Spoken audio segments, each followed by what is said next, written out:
আপনার বাবার যদি সম্পত্তি থাকে, হ্যাঁ, তাইলে আপনি ভাই জীবনে আপনাকে বেশি কষ্ট করতে হবে না। আপনার বাবার যদি সম্পত্তিগুলো ওগুলো যদি আপনি কাজে লাগান, তাহলে আপনি কিন্তু সফলতা অর্জন করতে পারবেন।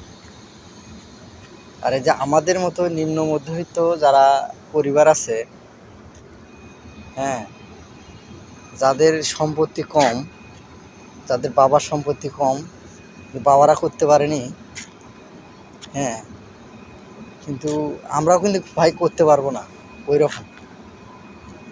কারণ আমাদের চাকরি খুঁজতেই চাকরি করা লাগবে। চাকরি করে আপনি কত টাকা ইনকাম করবেন ভাই? কত টাকা ইনকাম করবেন? আর জমাবে মানে কি? মানে কত টাকা জমাবেন চাকরি করে? হ্যাঁ, এই জন্যে আপনার বাবার সম্পত্তি নেই, আপনি কখনো আগাইতে পারবেন না।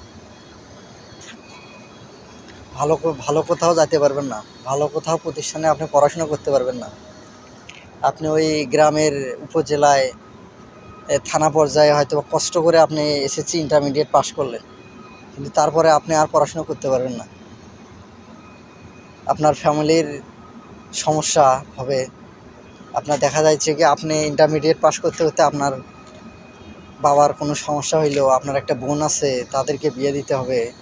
আসলে এগুলো সব কিছু করতে গিয়ে আপনার মেন্টালিটি একটা আপনি প্রেশার পড়ে যাবে আপনার মাথায়, যে আসলে আমি কি করব, পড়াশুনো করব না আমি এই যে ক্যারিয়ার করব। এই জন্যে আপনার বাবার সম্পত্তি থাকলে আপনার সফল হতে বেশি সময় লাগবে না।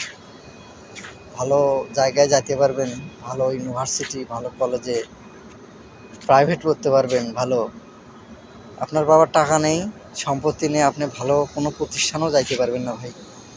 এটা বাস্তব।